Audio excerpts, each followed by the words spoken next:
question and answer. The last one is closing and praying.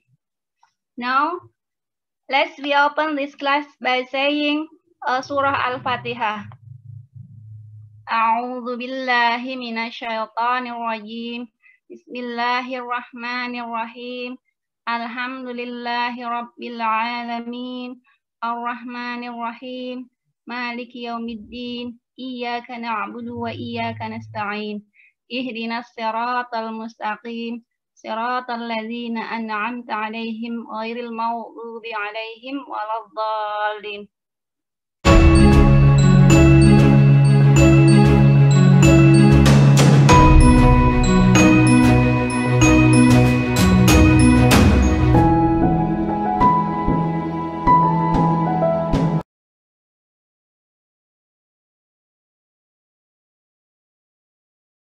And the second again is lesson by Miss Nurul Huda. Time is yours. Please. Oke, silahkan.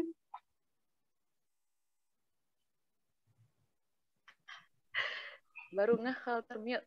Yuk, bismillahirrahmanirrahim. Assalamualaikum warahmatullahi wabarakatuh. Waalaikumsalam warahmatullahi wabarakatuh. So, alhamdulillah, we still have time today to learn. And salat and salam to our Prophet Muhammad sallallahu alaihi wasallam. So today we're going to learn about the Montessori books review. Jadi sebelumnya kemarin kita sama itu ya, kita bahas sama Mbak Nesha terkait kemarin bahas apa ya ibu-ibu? Mau review sedikit. Bahas apa ya Uti ya? Kemarin saya nggak datang nih. Boleh Uti cerita kemarin? YouTube ya, YouTube kalau salah. YouTube cannot work alone. So kalau sekarang kita bahas tentang review buku Montessori. Nah, tadi kan udah ada di upload di grup ya? Terkait buku. Oke. Materinya sudah di upload.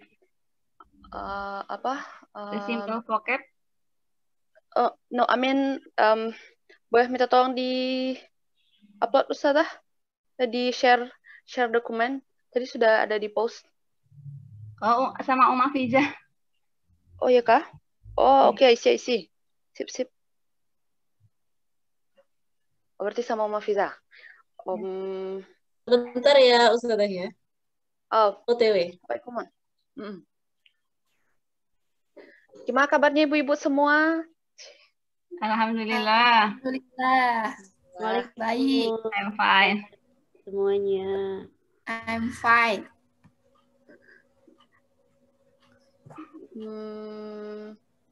Oh ya, kita siapin pensil atau pena atau alat tulis. Mungkin ada yang akan dicatat nanti. Siap.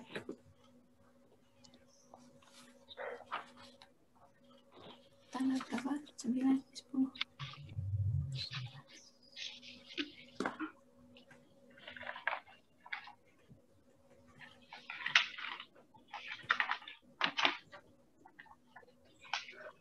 Kalau sembari di upload, kita mulai aja dulu ya. So, nah sebenarnya bagaimana sih penerapan? Tunggu, ini ada slide-nya. So I need to put it down here first.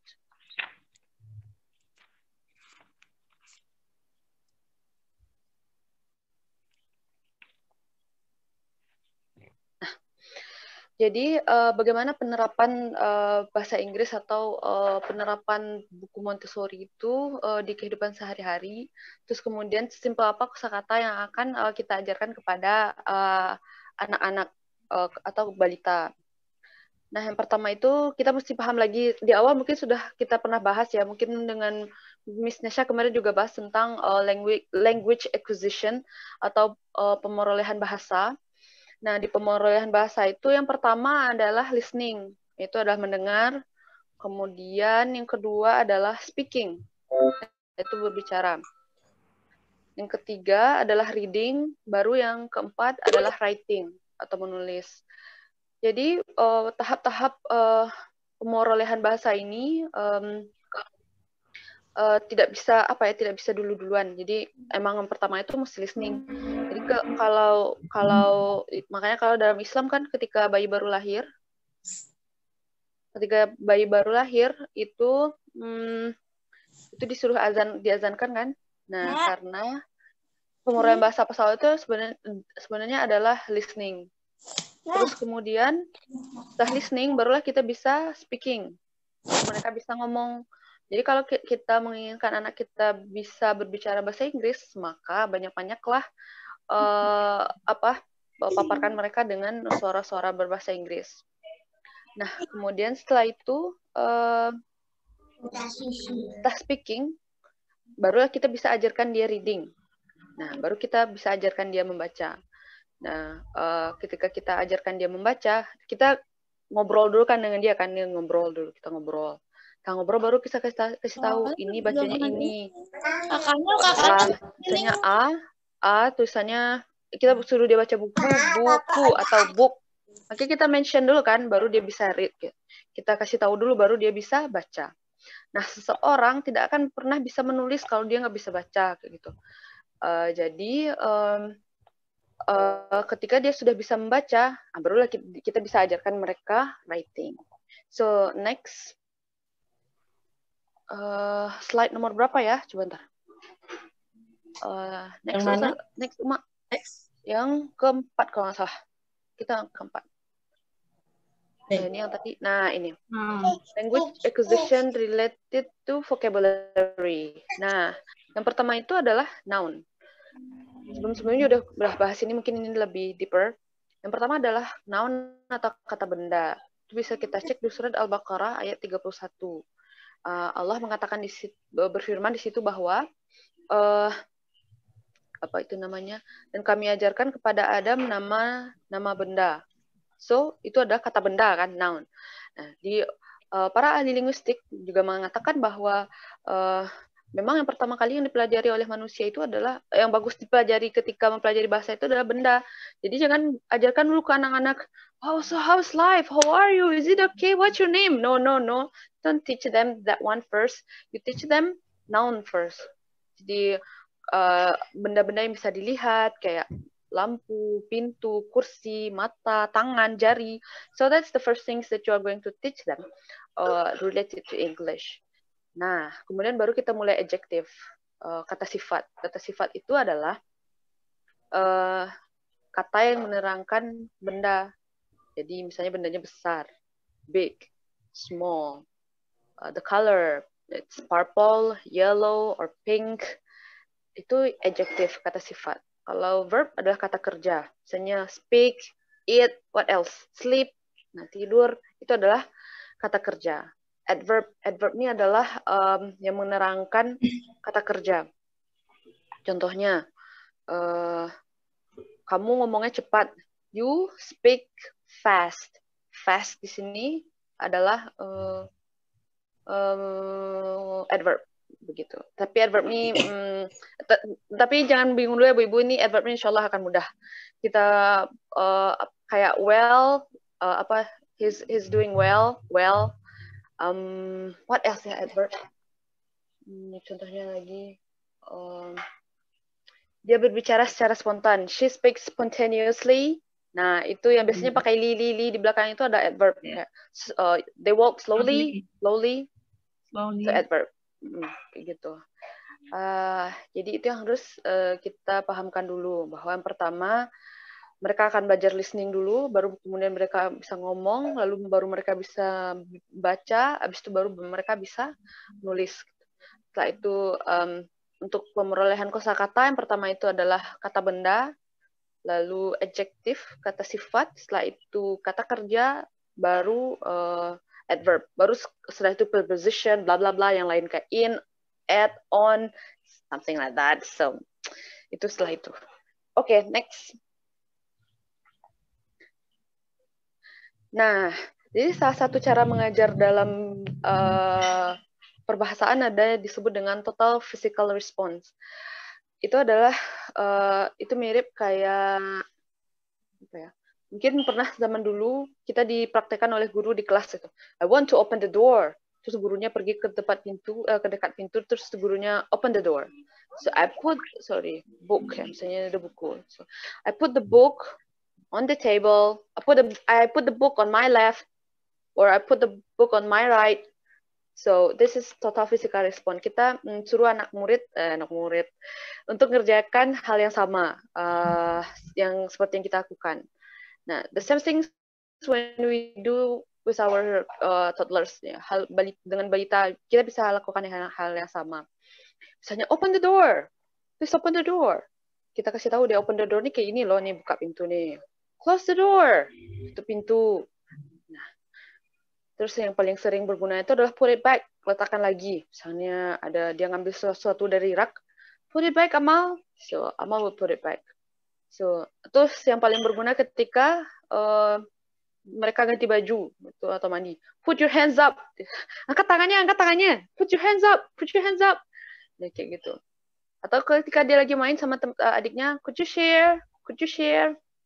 Nah, Miss Nurul nih gimana nih? Tadi katanya diajarin noun. Sekarang kok diajarin yang kosakata panjang-panjang. Nah, ini ada ceritanya. Jadi yang pertama kita kan ngajarin noun tuh sama anak-anak. Kayak car, what else, door, lamp, table, kayak gitu. Tapi itu juga kita juga butuhkan kosakata kalimat-kalimat yang sebenarnya itu juga diperlukan. Tapi kan mereka nggak ngerti kan put it back. Mereka belum paham itu artinya put apa, it apa, back apa. Yang jelas ketika yang mereka paham adalah ketika dengar put it back, oke, dia bakal meletakkan benda itu lagi ke tempatnya. Atau put your hands up, dia akan angkat tangan kayak gitu. Nah, kembali ke yang tadi lagi, apa itu namanya? Kembali ke yang tadi lagi bahwa semakin banyak mereka listening, nah semakin bagus itu untuk pemerolehan bahasanya. Seperti itu. Ketika kita bilang could you share, mereka bukan nggak tahu arti could you share itu apa. Yang terdengar oleh mereka adalah ketika Umi bilang share di belakang, berarti itu disuruh. Dan mereka berarti Umi itu bilang, oh, oke, berbagilah main tuh, kayak gitu. So that's the things. Open the door. Terus kalau pertanyaannya, sejak kapan bisa ini dipraktekkan, Miss? Sejak bayi kecil. Jadi adiknya si Amal tuh setahunan paham. Oh, close the door, please. Nah, dia akan pergi ke pintu, tutup pintu kamar. Gitu. Thank you, kayak gitu. Put your hands up. Kalau misalnya mau ganti baju, dia paham tuh umur setahunan. Gitu. Seperti itu. Jadi apa itu namanya? Semakin dini, semakin bagus untuk mereka paham. Oke, next. Nah, cara pengajaran total physical response ini bagus untuk menemani anak belajar. Misalnya ketika mereka baca buku. Sit here. Nah, di sini nih, here. Duduk sini, here. Nah, terus oh, what color do you want? Pas mau warnai. Oh, this is crayon. Misalnya kita kasih tahu ini crayon. So, what color do you want? So you do like this. You make a circle. So we do things like that. Atau ketika kita menemani mereka belajar berhitung, kayak okay, how many? Misalnya kita ngajar dia berhitung pakai kalau yang follow Instagram saya ada tuh ngajar berhitung pakai makaroni. Jadi makaroni yang belum matang itu atau bisa diganti dengan kacang merah atau kacang polong, terserah ibu-ibu semua. Jadi buatnya seperti apa ya? I don't have things here. Ya, kita menghitung makaroni. Okay, put 1. Okay, another 1, 2, another 1, 3, 4. How many? 4. Seperti itu. Jadi dia paham, oh, put itu letakkan ya. Oh, this is put, letakkan. Put. Nah, seperti itu. Okay, next. Nah, cara membenarkan pelafalan atau bahasa Inggris anak. Nah, ketika mereka sudah sering mendengar atau mereka sering nonton juga dalam bahasa Inggris, ketika kita sering ngajak mereka bahasa Inggris, nanti kadang dia main itu pakai bahasa Inggris. Mulai main pakai bahasa Inggris. Oh, tile, red. Nanti ada suara-suara yang agak-agak aneh, ini ngomong apa ya. Ntar dia akan berekspresi atau bereksperimen dengan bahasanya sendiri. Kayak misalnya nih si Amal, salah satu contohnya. Aku calia, cement truck. Aku calia itu bahasa Minang untuk lihat. Lalalala, cement truck. Aku lihat truk semen. Terus dicampurkan dengan bahasanya sendiri. Jadi dalam satu kalimat sama tuh pakai bahasa Indonesia, bahasa Minang, dan bahasa Inggris. Aku calia cement truck, so yellow, kayak gitu. So kita dengar aja, jangan nggak usah dikritik, dengar aja dulu. Oh, berarti dia udah tahu nih cement truck ya. Oh, berarti dia udah tahu red. Oh, Tayo, red. Dia bilang kayak gitu. Oh, berarti dia paham nih red nih, dia udah tahu red. Oh, nah caranya adalah anak-anak tuh sering suka di komen. Mereka suka di komen kalau lagi main. Oh, Tayonya red ya. Yumi red. Which one is yellow? Where's the yellow Tayo? Where's the yellow Tayo? Misalnya ada Tayo yang warna yellow. Oh, one. Bisa dikasih tunjuk. So, berarti at least kita paham. Oh, dia tahu ketika kita nanya, which one is yellow? Which one is yellow? Nah, dia tahu. Oh, this is yellow. Atau dia belum tahu this is yellow. Cuman gitu doang. Oh, berarti dia udah mulai ada di situ paham. Nah, kapan sih anak-anak itu paham perbedaan bahasa yang dia pakai gitu? Kalau hasil pengamatan real life-nya, itu kalau sama saya start ngajar dia bahasa Minang, awal saya ajar dia adalah bahasa Minang, kemudian dia belajar bahasa Indonesia itu ketika usia 3 tahunan, ketika masuk sekolah, lalu kemudian bahasa Inggris juga ketika usia 3 tahunan. Nah, pas agak mendekat usia 4 tahun, baru saya mulai kasih tahu, oh ini sebenarnya bahasa Minang. Wah, bisa ya bahasa Minang ya, good job. Terus dia bangga tuh. Wah, ini bahasa Indonesianya ini. Oh, ini bahasa Indonesia. Lalu ketika sebenarnya sebelumnya udah diajar juga ini bahasa Inggris, tapi dia nggak tahu, belum tahu itu sebenarnya itu bahasa Inggris, sebenarnya kita masukin. Terakhir pas sudah mendekati usia 4 tahun, baru saya kasih tahu, oh, bahasa Inggrisnya ini loh. Kalau misalnya dia tanya, dia lagi main kan, terus kalau sekarang dia lagi main, ada kosakata yang dia pernah dengar, fast itu apa om? Fast. Kadang kita perlu mencerna juga karena pronunciation mereka kan belum itu ya, belum begitu pas ya. Fast. Oh, fast. Ya, fast. Oh, itu artinya cepat. Oh, cepat. Fast. Terus dia mainan-mainannya kayak itu. Atau Sowi itu apa Mi? Sowi terus kita ada yang gini, kata misalnya saya kemarin kan kalau kita lagi nonton YouTube sebaiknya kita dengan anak gitu kan. Nah, ketika kita menampingi anak nonton YouTube, at least kita tahu vocabulary yang di YouTube itu apa aja gitu. Misalkan kalau kita nonton Tayo, dia nonton Tayo atau nonton yang lain dengan screen time yang tertentu pastinya, kita bakal dengar kan kosakata yang ada di itu, fire, hurry, police car, misalnya seperti itu. Kita akan tahu, oh ini input yang masuk ke anak berarti ya. Nah, ketika ntar dia nanya, police car itu apa Mi? Police car? Oh, ingat nih, berarti ntar nih, perasaan nih kayak tadi nih, kayaknya nih pas dia nonton Tayo deh. Oh, police car. Police car itu mobil polisi. Oh, mobil polisi. Nah, kayak gitu. Kalaupun tidak bisa, kalau me personally, when I cannot be with him, misalnya dia nonton TV atau nonton YouTube, itu YouTube-nya harus dikerasin. So I can listen. Misalnya lagi di dapur, at least tahu, oh, dia lagi denger ini. Gitu. Dan tipsnya untuk YouTube, setting alarm. Jadi kita buat alarm. Me myself gitu ngeset alarm sekitar 1,5 menit gitu. Sebelum nonton YouTube ditanya dulu, ya mau berapa menit? Dia bilang 4, 3.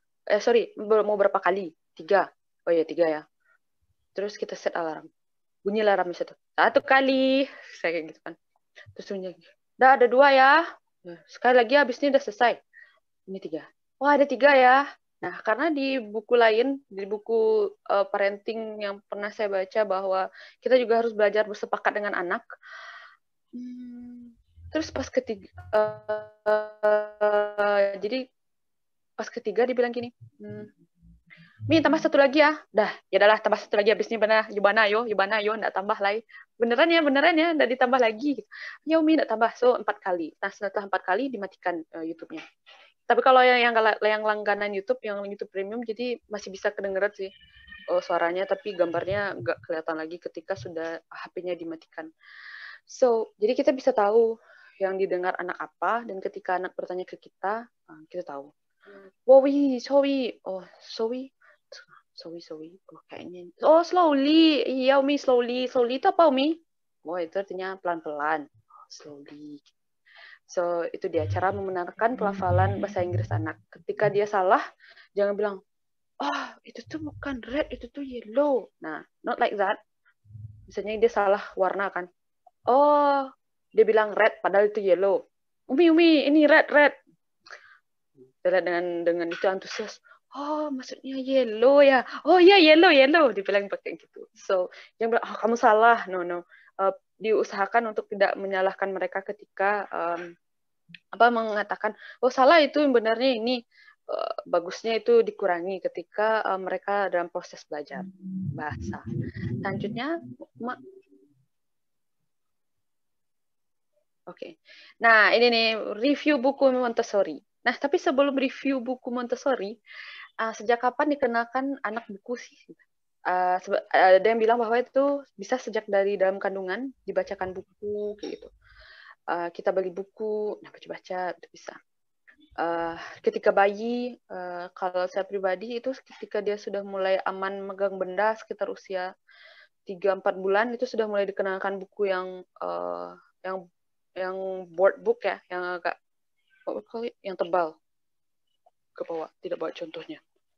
Dan kalau saya pribadi tidak memakai buku yang dari kain-kain, flanel, takutnya nanti dia masih suka gigit ya. Takutnya nanti I don't know, me personally thinks that nanti takutnya basah dan kemudian lembabnya akan lebih lama. Kalau misalnya buku yang board book itu ada di lapisi plastik dikit kan, jadi tidak akan terlalu mudah basah. Karena ketika bayi usia 3 atau 4 bulan itu kan lagi explore semuanya pakai tangan dan pakai mulut. Jadi dia mengeksplor dunia itu dengan mulut gitu. Selanjutnya pas toddler juga bisa dikenalkan. Next. Ya, ini adalah kecemasan emak-emak ya. Ya, kecemasan ortu ketika anak pegang buku. Wah, nanti bukunya disobek. Dah, itu tuh. Wah, nanti disobek bukunya, ntar gimana? Nah, jadi gimana sih sebenarnya gitu. Nah, kembali lagi ke tentang kita mengajarin anak nih. Terus kita mau mengenalkan dia cinta pada buku. Terus kita juga sudah mengalokasikan dana, dan itu alokasi dana itu mau untuk dia. Itu bukunya punya si anak. Itu serah si anak mau ngapain dengan bukunya. That's my personal belief. In my opinion, that things. Pun ketika nanti dia pasti akan ekspor buku itu, dia bakal sobek lah, apalah. Dia akan ekspor. So for me myself, saya biarin aja kalau dia sobek buku. Kalau misalkan usianya masih sekitar setahunan, 2 tahunan itu masih aman. Jadi, bukunya disobek ya, ntar itu ya, nanti rusak. Kadang-kadang dia habis disobek terus mereka pungut lagi terus nggak lihat. Baru kadang kita masih bisa gunakan yang disobek itu untuk ngajarin dia.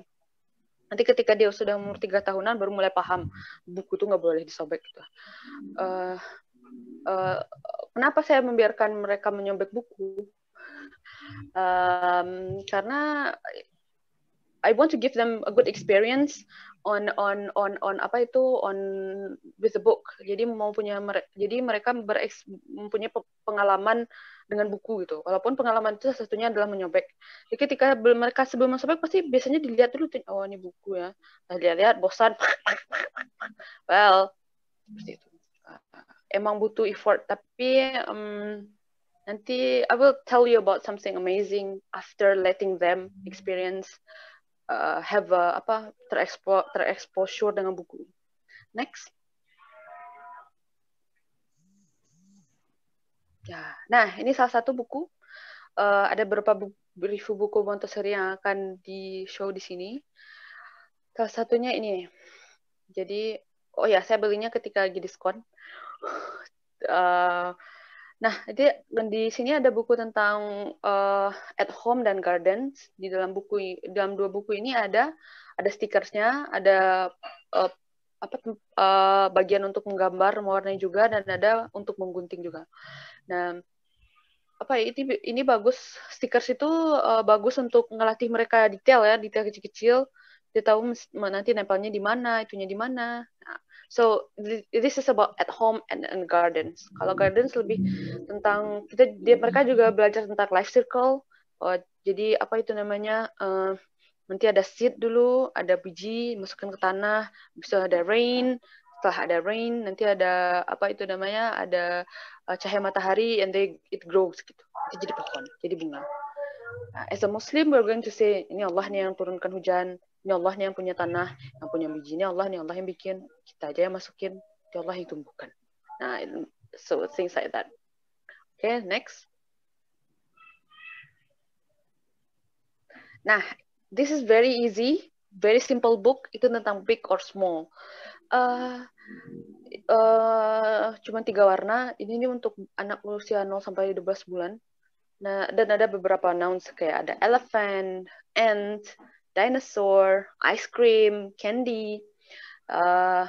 Lebih untuk memahamkan mereka ini big or small. Nah, untuk mengajarkan mereka kosakata itu, so I try to implement it to my first son. So, this is big or small? Ada elephant, ada satu lagi ada bird. This one big, and this one small. Kita bilang kan. Terus kita kasih lihat lagi. Ini elephantnya big or small? Oh, this big katanya. This one small. Dan lalu mulailah saya amazed. Oh, berarti bisa ya anak 3 tahun ini paham gitu. Big and small. Lalu mulai Umi big, Amal small. No, dia bilang. Umi big, Amal small. Amal big, adik small. So at least dia punya persepsi, oh big itu apa, small itu apa. Dengan buku ini, insya Allah setelah dipraktekkan, I myself, my son able to distinguish which one is big and which one is small. Next. I myself. Nah, ini ada Montessori Lab at Home. Ini agak lebih detail ya. Saya punya bukunya. Buku yang sebelumnya juga alhamdulillah punya. So, now as I told you before, I let them experience with the book, and the books, bukunya sudah dieksplor sama mereka. Tidak apa-apa. Nah, di sini yang bisa dilakukan di buku ini lebih detail ya. So kita lebih bisa buat Jadi anak praktik di rumah. Iya. Alright. Nah, seperti menuang air, learning colors, kayak sorting the colors from fruits, atau jepitan kain, kita bisa pakai itu di rumah. Oh, misalnya habis belanja nih, Ibu, terus kasih lihat ke mereka. Ada red, oh, tomato is red. Chili is red. Apalagi yang red ya? Watermelon. Oh ya, watermelon. This is red. Kita bisa suruh mereka sortir. Wah, itu senang tuh hati mereka. Atau jepitan kain di rumah. This is blue. This is yellow. Kayak gitu. They will be happy. Di buku ini lebih detail cara praktikum-praktikumnya di rumah. Details on how to teach them certain things. Juga learning science kayak home gardening, pakai kulit telur, atau kayak home gardening yang kemarin di-upload Rumah Fiza di grup, itu juga bisa kita implement Montessori, atau kita implement ngajar mereka bahasa Inggris. Oh, ini namanya sand, itu soil. Oh, this is seed, ini seed. Nanti kita water the plant, kita siram tanamannya kayak gini. So we can do that. Mereka karena anak-anak itu belum abstrak ya.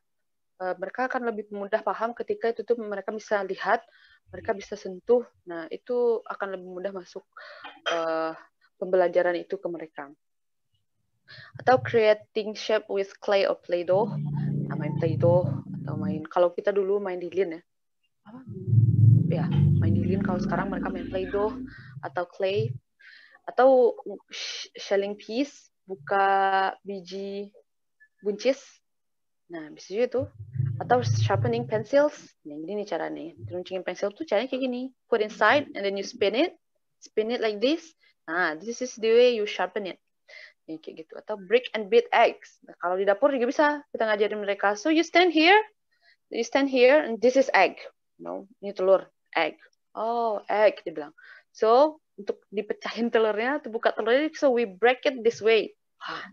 We tap it. Kita misalnya kita atau you hit it, then you this is the way you break it. Kita kasih tahu, kita kasih lihat. Terus beat the egg, kita ngocok telur kan. Nah ini nih beat the egg. Nah habis itu kita masak di kompor kan. Jauh-jauh, stay away. Ini dangerous, bahaya, api gitu kan. Nah setelah itu kita makan bareng. Nah itu akan lebih, oh ini ya makasih ya udah tolong Umi tadi ya masak telur dadar gitu. They will feel very proud. Dan bahasa Inggrisnya akan lebih masuk kayaknya. Atau bisa minta tolong ambilin 3 eggs ya Umi ya, 3 eggs. Terus diambil telur. Buat tempatnya. Ini Umi, oh thank you, 3 eggs, kita hitung ya, 1, 2, 3. Nah kayak gitu, simple things kayak gitu. Tapi itu lebih mereka akan masuk lebih mudah ketimbang suruh mereka duduk. Oke, this is 1, and this is 2, this is 3. Itu akan lebih agak sedikit horor. Nah, jadi melakukan praktik daily life seperti itu akan insya Allah akan lebih mudah meresap bahasa itu ke mereka. The next, di dalam buku ini juga dikasih tahu cara mengetahui rasa sweet, sour, salty. Pas lagi makan, misalnya lagi makan di meja makan sama keluarga, kita potong lah tuh melon, lemon, apa yang salty apa ya, kita kasih garam di situ atau apa? Yang asin. So, nah ini apa nih? This is lemon. Nah, that's right. Kita coba hot. Oh, that is sour. Kita kasih tahu. Oh, sour, Wi. Ya, itu namanya sour. Asam. Oh, sour. Ini kayak gitu. Amal suka sour nak? Ini dibilang, nggak suka. Nah, coba coklat atau apa kan? Ini coba nih. Enak mana enak? Oh, this is sweet. Oh, manis itu. Manis. Oh, sweet. Gula itu juga sweet. Atau salty. Ini garam nih. Kalau memasak telur tadi itu mengisi garam misalkan. Coba. Oh, that's salty. Oh, salty. Nah, mungkin nggak langsung semua rasa. Mesti satu-satu dulu. Sour mungkin dulu. Sweet dulu. Baru salty. Nah, seperti itu. Kalau buku ini ya lebih detail sih. Ini lebih untuk buku pegangan untuk orang tua. Untuk cara ngajarin anak-anak practical life di rumah. Seperti itu. Next. Itu lebih feelings ya. Happy, sad, angry. Oh, double G. And then fear and disgusted. Ini lebih ke feeling. Jadi di buku ini dikasih lihat bahwa ekspresi senang itu apa, happy, sad itu kayak mana, ada gambar orang menangis, angry, marah, mukanya merah gitu. Atau seperti gunung, meletus, fear atau disgusted. Nah, ini dikasih tahu. Disgusted itu kayak mana? Oh, kalau misalnya ada cacing, disgusted. Nah, kayak gitu. Atau ada sesuatu yang menjijikkan, nah gini. Fear, takut, misalnya takut apa? Thunder, misalnya ada. Atau ada ular, kita takut ular. Atau ada snake, ular. Itu, bahaya, kita takut ya, ada ular. Nah, kayak gitu, fear. Angry, kapan sih dia boleh angry? Atau sad, gitu.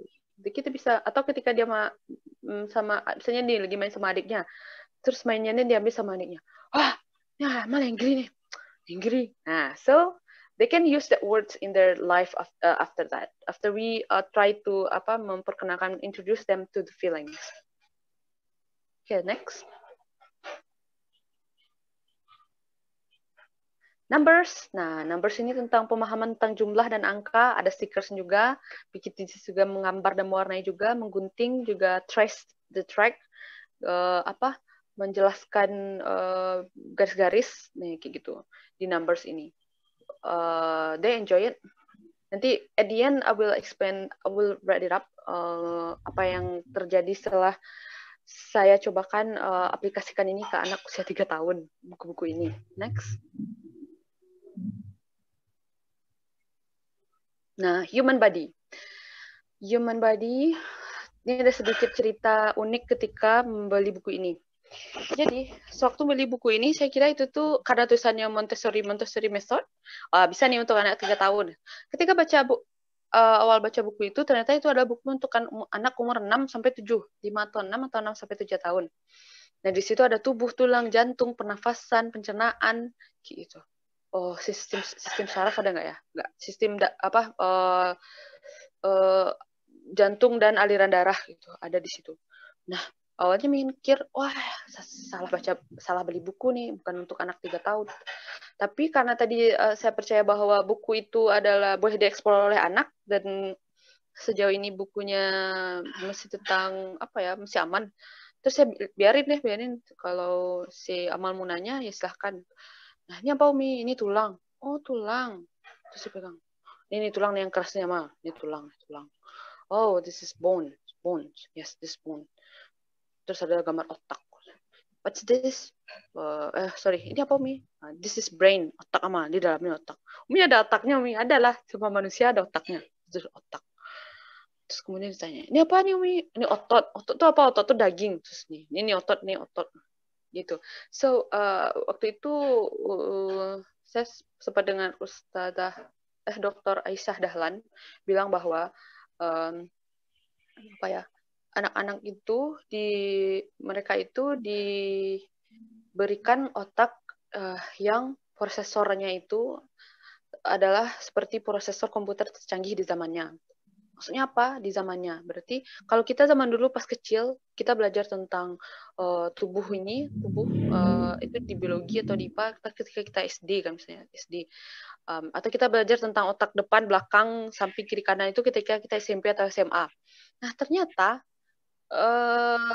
anak-anak sekarang itu prosesnya lebih cepat ketimbang kita zaman dulu gitu. Jadi setelah saya biarkan si Amal itu berekspresi dengan buku, bereksplorasi, dirobek lah, di stikersnya dicabut, macam-macam ya. So he got the point that every human has a bone, semua orang punya bones. Ini jantung Amal, dibunyi-bunyi, duk, gitu. Saya kasih tahu dia heart, jantung itu di mana. So where's that brain? The brain tulang, bones itu di mana? Ini bones. What else? Stomach. Lambung itu yang mana? Kalau dia makan itu kan pergi ke lambung. Dan bahasa Inggris poop atau kotoran itu adalah feces misalkan. Jadi dia tahu itu. Jadi itu datangnya dari mana? So, berarti benar kan yang dikatakan oleh Ibu Aisyah Dahlan bahwa prosesor mereka itu anak-anak yang zaman kita sekarang itu lebih canggih ketimbang kita dulu gitu. Kita mungkin mengkonsumsi ilmu-ilmu tentang ini ketika SD atau SMP. Jadi mereka usia 3 tahunan, anak-anak zaman sekarang itu sudah mampu untuk mencerna bahwa makanan itu ternyata masuknya mulut, habis itu mulut dan go through tenggorokan, dan then your stomach, usus bahasa Inggrisnya kalau intestine, lalu keluar di anus, kemudian itu jadi feces gitu. Nah, so they understand that ini yang keras-keras ini adalah tulang kayak gitu. So, dalam itu ada jantung. Kemudian ini apa yang seperti yang urat-urat itu saya membahasakannya dengan selang. So itu seperti selang air. Itu bawa darah Amal tuh kemana-mana, ke semuanya itu kayak seperti selang. So like that. Sorry kalau jadinya tidak bahasa Inggris saja ya. Maksudnya I mean like I'm using this to implement jadi kita lebih mudah dikonversikan saja nanti ke bahasa Inggris sehingga anak-anak lebih mudah paham karena itu lebih dekat ke keseharian mereka. Okay, next. Nah, ini bonus review. Ada Ocean. So in this book, so I explain them about animals that live in the sea. Nah, kalau jadi dimasukin bahasa Inggris di situ kayak octopus, clownfish, what else? Whale atau ikan paus, crab, what else? Sea snails, sea eel, belut laut gitu. Dan pertanyaan yang biasa ditanyakan oleh anak saya adalah, itu bisa dimakan nggak Umi? Oh, itu ada poisonnya, itu beracun. Misalnya ada yang beracun, misalkan kayak ikan fugu, pufferfish, itu yang di tengah, di samping cumi-cumi. Itu pufferfish itu dangerous, ada poisonnya. Dangerous ya, ada poison. Poison itu apa Umi? ada racun bisa mati ya Wak gitu. So that's kita bisa masukin bahasa Inggris ketika ngajarin dia. Ini apa Mi? Ini crab atau kepiting. Ini crab. Oh ini bisa dimakan Mi? Oh bisa. Oh gimana caranya? Nanti kita pesan sama bapak ikan. Nanti kita pesan crab kayak gitu. So I think that is some of the way to membuat mereka terus posture dengan bahasa Inggris lebih. Next. Oke. Nah, ini Finding Dory. Ini salah satu buku, mungkin the only Disney books that I give to my sons. Cerita tentang ikan Dory. Jadi cerita di situ ada water, ada octopus itu banyak hands-nya atau kakinya. What else? Ada cerita tentang boat, ada kapal, ada people, ada ibu-ibu, ada bapak-bapak. So there's many things. Ada car di situ. Nah, kita bisa mengekspos mereka dengan bahasa Inggris lebih banyak. Salah satunya dengan membacakan buku ini. Next. Okay, I think that's all. Yes. Thank you. Itu penjelasan dari awal tentang review buku Montessori. Pas awal di-explain tentang pemerolehan bahasa, listening, speaking, reading, writing. Kemudian pemerolehan bahasa itu adalah yang pertama ada nouns, berlanjut sampai adverb, dan kemudian salah satu cara mengajarkan anak untuk bisa melakukan tindakan tertentu kayak buka pintu atau meletakkan kembali ke tempatnya adalah dengan mencontohkan kayak open the door, put it back, letakkan lagi, dan kemudian ada dan review terkait buku Montessori tentang ada tadi angka, human body dan semacamnya. The point is that jangan biarkan buku itu cantik akhirnya gitu, karena ketika buku itu masih cantik, kalau itu buku anak-anak berarti buku itu nggak pernah dibaca, dan tidak pernah dipegang oleh anak, dipritili, karena yang tujuan kita memberikan mereka buku adalah agar mereka mendapatkan ilmu dari buku tersebut, pun nanti buku itu bentuknya seperti apa, ya itu adalah risiko karena mereka sedang belajar. Tapi akhirnya yang saya dapat setelah melakukan proses itu ke Abang adalah dia sudah paham kalau manusia semua ada otaknya. So they have fingers, they have dalam badannya ada jantung, proses pencernaan itu seperti apa. Terus kemudian tentang angka dia juga sudah mulai paham, numbers 1, 2, 3, and then what is big and small, what else, they learn about oh, I'm angry. Oh, sad. Oh, what else? And oh, ini ikan ini dangerous karena ini punya poison. Ketika saya explain ke dia tentang ikan, tentang buku tentang ikan. So I think that's all. Jika ada pertanyaan, silakan Ibu. Baik ke Ustazah. Assalamualaikum warahmatullahi wabarakatuh. Waalaikumsalam warahmatullahi wabarakatuh. Oke, saya mungkin penanya yang pertama ya. Ya. Karena ini mungkin saya akan mewakili Ummahat of Markas Quran Student, karena ini kan kalau saya lihat kan penerapannya itu kan listening, speaking, reading, and writing. Ya. Kalau untuk mamahnya sendiri aja bisanya belum bisa sama sekali ya. Kalau saya sih yakin ya, semua mungkin kalau dari pendidikan SD, SMP, SMA pasti udah dapet lah bahasa Inggris. Cuman karena kita jarang praktis gitu loh. Jadi kalau untuk mengajarkan itu harus tahapan kayak gimana gitu loh. Ibaratnya apakah setiap kita benda itu harus kita tulisin atau gimana, biar kan kita kadang mikir saya aja belum bisa gitu loh, gimana ngajarin gitu. Nah, kalau ini this is pencil gitu. Kan dia udah biasa praktis gitu ngomong bahasa Inggrisnya udah biasa. Tapi kalau untuk seseorang yang bahasa Inggrisnya cuman ya dengar-dengar aja gitu, kalau nggak jarang-jarang praktis gitu ya, apa harus kita tempel gitu apa setiap benda yang apa biar kita kalau apa lihat sembari ngajarin gitu ya, atau gimana? Kalau saya lihat kan Miss Nurul kan emang udah apa udah Masteran. jago lah bahasa Inggrisnya jago. Terus kemudian punya Masih banyak metodenya tuh bukannya cuman sekedar ngajar aja, tapi kan berkelanjutan. Oh ini tahapan 1, 2, 3 ini untuk umur segini gitu. Kalau yang untuk kita yang sama sekali 0 gitu, harus gimana? Atau harus kita tempel, atau kalau open the door kan itu sesuatu yang gampang, tapi kalau kita belum punya metode untuk ini, apa harus ditempel, kita nulis-nulis gitu, kita tempel atau gimana?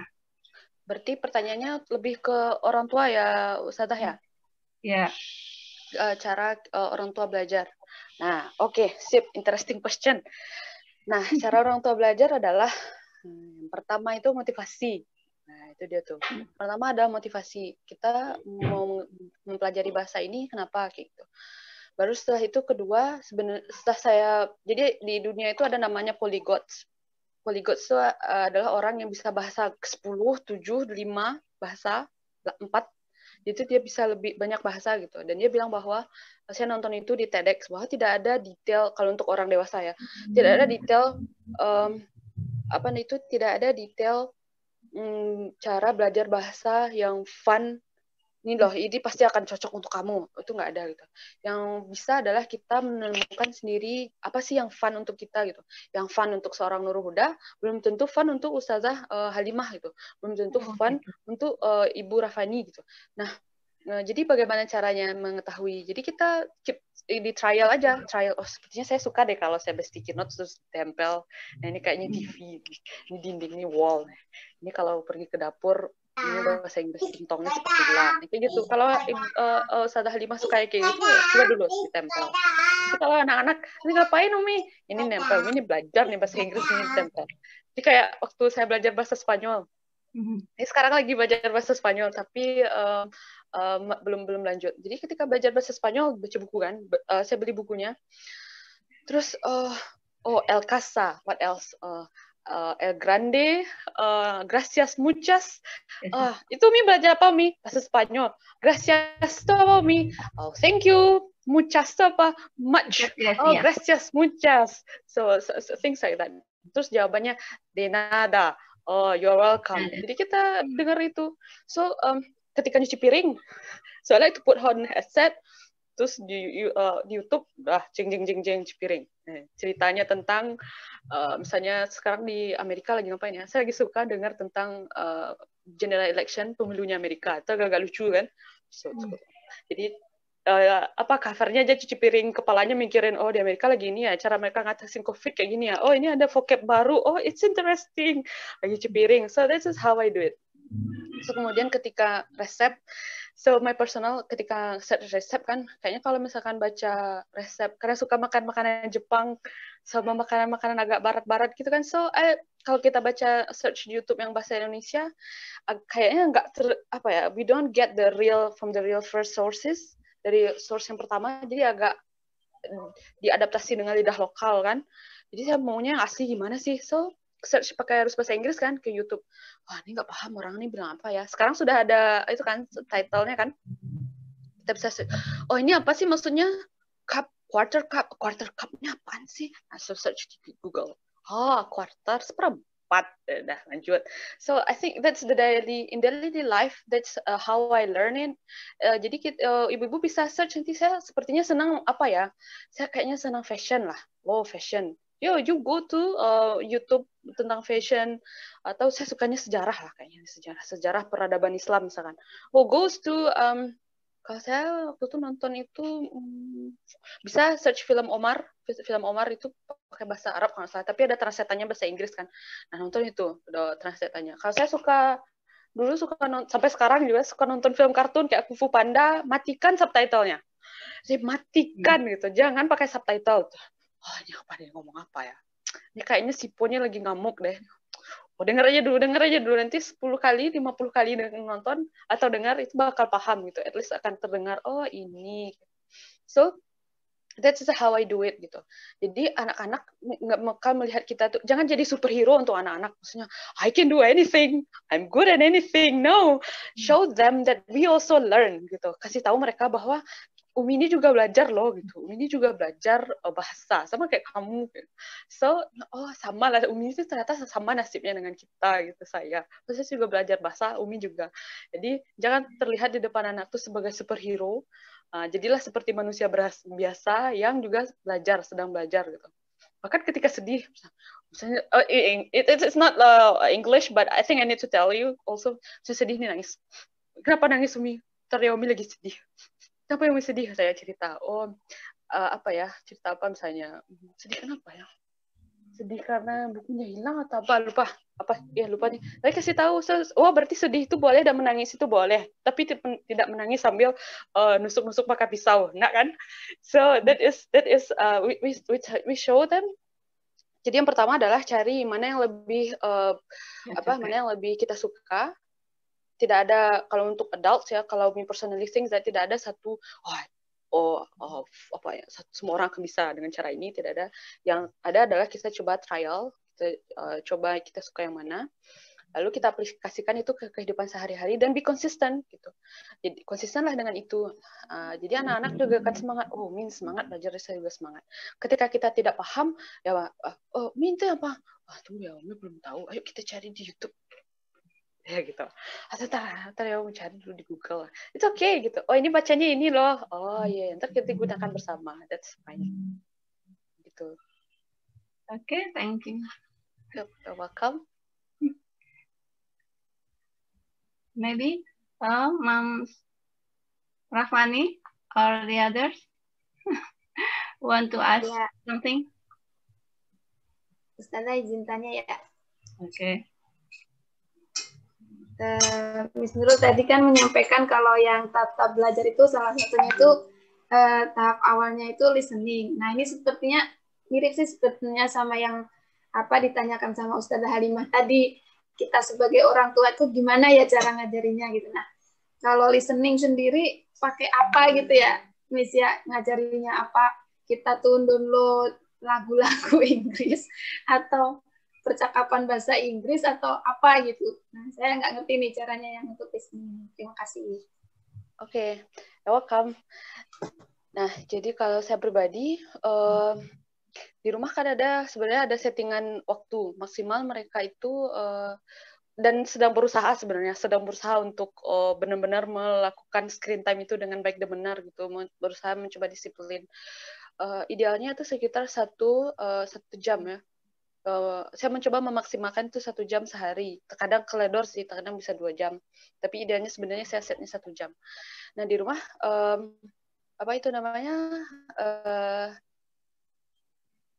jadi kalau dia nonton itu usually bahasa Inggris gitu, jarang yang bahasa Indonesia. Jadi saya setnya itu Baby TV, bukan National Geographic. Karena kalau National Geographic kadang datanglah harimau yang memakan itu berdarah kan, itu kan kayak sadisme. Saya enggak kasih lihat mereka itu, belum lihat ke violence kan, kekerasan. Belum National Geographic. Jadi masih Baby TV atau YouTube. Nah, kalau YouTube saya aktifkan restricted mode-nya, jadi mode terbatasnya. Jadi bisa tuh di-set di general. Nah, itu ada restricted mode. Nggak bisa memfilter semua yang kayak yang hal-hal negatif itu sih, tapi at least sedikit aman lah. Nah, kemudian kalau saya cari pribadi untuk listening-nya, saya download YouTube Premium. Jadi YouTube Premium itu, jadi ketika kita matikan YouTube-nya, masih terdengar suaranya nanti gitu. Dan masih bisa menext-nextkan videonya, tapi videonya nggak kelihatan sih di layar HP. Nah, caranya adalah sebagai berikut. Ketika mereka nonton, terexposure kan, blue. Makanya tadi saya lihat kasih tahu keraskan suara TV-nya. Oh, dia dengar blue berarti ini. Blue, it's a glass. Oh, that's a bear. Oh, beruang nih, bear. Ntar habis itu dia selesai, udah 10 menit ya, nanti kan dia udah belajar angka. Kasih lihat jamnya. Nanti kalau udah 1, jarum panjangnya dari 1, udah selesai ya mematikan TV-nya. Ya Umi, sampai 1 biasanya nangis tuh. Nangis kan. Tadi katanya sampai 1 udah ya dicabut kan. Sampai 1 udah 10 menit. Terus pas dia main biasanya mereka mempraktekkan apa yang mereka dengar. Truck. Oh, cement truck. Dia punya truk semen di rumah. Cement truck. Jalan sini ya, naik habis tuh kayak gitu. So, cara mereka listening pertama itu pakai Baby First, kemudian pakai YouTube. YouTube di sini biasanya tuh mereka Tayo, kan tukar Tayo atau Thomas. Tapi kalau Thomas dan Tayo ini kadang-kadang juga mereka bawa culture dari agama lain ya. Jadi makanya tadi saya suruh loudkan speakernya agar kita tahu, bukan ini. Next. Kenapa ini? Oh, bukan, ini bukan untuk kita. Nah, cari yang lain. Jadi ketika ada culture yang tidak cocok dengan agama kita, ya di skip. Ketika misalnya ada yang di Tayo itu ada orang roknya terlalu pendek atau bagaimana, itu kan saya skip. Malu ya, ibunya lupa pakai jilbab ya. Next, kayak gitu. Seperti itu. Jadi untuk listening, setelah mereka nonton itu, kadang saya kasih mereka waktu untuk listening lagu-lagu head, shoulders, knees and toes. Kadang juga ikutin tuh nari sama mereka head, shoulders, knees and toes. Ini head nih, head, shoulders, knees. Nih mana nih sama nih punya Umi ini nih lutut Umi nih. Nih toes jadi kaki nih. Nah, jadi ikut nari sama mereka gitu. Itu salah satu untuk listeningnya. Nah, setelah kalau misalkan YouTube-nya sudah mati, sudah habis masa screen time-nya, biasanya tuh dicicil tuh screen time pagi sekian, siang sekian, ntar malam sekian gitu. Nah, jadi at least bisalah sejam mereka terus bersyukur dengan itu.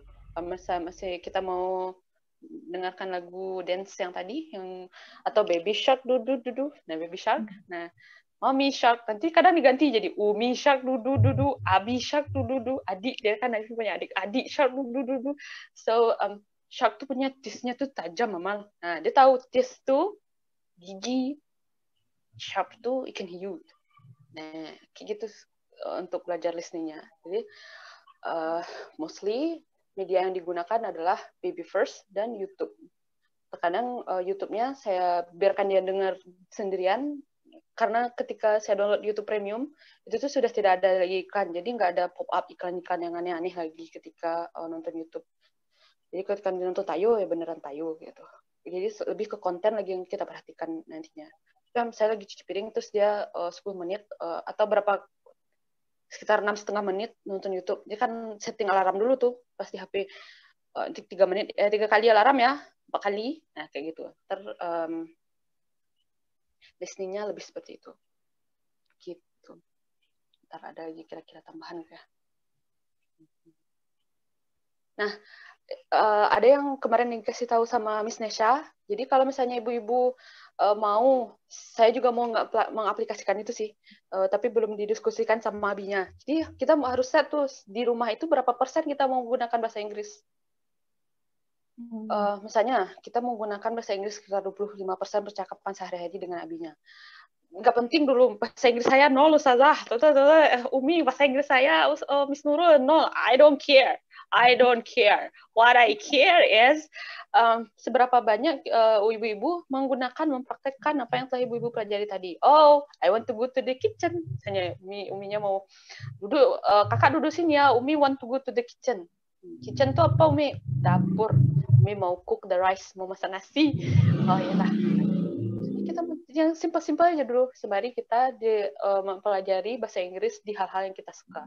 Kalau saya sukanya tadi dengar American politics, national election Trump, atau masak-masak, nah kayak itu maka saya pelajari yang di bidang-bidang itu. Saya suka yang itu, jadi saya dengernya nih, sembari masak atau nyapu rumah, ya gitu. Intinya praktis ya. Mungkin ya, ibunya pasti harus lebih aktif dan belajar lagi ya. Gitu. Dan the next. Dan yang penting itu emang kita mesti salah tuh. Maksudnya ketika belajar bahasa apapun, bahasa asing apapun, kita memang harus salah, harus pernah salah gitu, harus pernah gagal. Karena emang di pas awal kita udah pernah bahas kan bahwa para ahli bahasa bilang bahwa tidak ada orang di dunia ini yang belajar bahasa asing yang tidak pernah salah. So, ya, karena kita tahu tujuannya tadi untuk, kalau Mrs. Syah kemarin kan Masya Allah masih teringat ya, Mrs. Syah bilang, jika nanti kita inginkan pengganti ulama-ulama besar itu adalah anak kita gitu, maka untuk jadi ulama zaman sekarang itu harus bisa pintar bahasa Inggris gitu. Ketika kita mau di Amerika itu ada namanya Imam Syamsi Ali, beliau adalah orang Makassar, dia menjadi imam besar di New York. Berarti ketika beliau wafat itu siapa yang akan menggantikan? kalau kita mau anak kita yang berdakwah ke sana, berarti dia harus bisa bahasa Inggris. Kalau kita nanti kita maunya ini anak saya niatkan jadi imam besar di London, misalnya, itu dia harus bisa bahasa Inggris itu. Atau saya mau anak saya ntar di Harvard, kemudian dia hafiz Quran, dan kemudian pasti harus bahasa Inggris juga kan. Jadi semangat menggebu-gebu Miss Nasya tadi itu lah yang akan kita bawa ke keseharian kita, bahwa oke, saya niatkan saya belajar bahasa Inggris dan mengajarkan bahasa Inggris ke anak saya untuk ibadah seperti itu. Ya. Oke. Udah jam 8 ya kayaknya. Udah jam 8 ya. Oke. 8:06. Maybe the last one question. Bunda Gozi or Uti or maybe the others. Mungkin di grup ya, kalau agak-agak malu-malu di sini. Oke. Gimana? Apakah masih ada? Coba kita tanya dulu. Saya hitung sampai 5. Tidak ada sampai 5, kita close. 1. Uma Fiza mungkin. Uma Fiza tanya. Sudah cukup. Sudah cukup. Oke.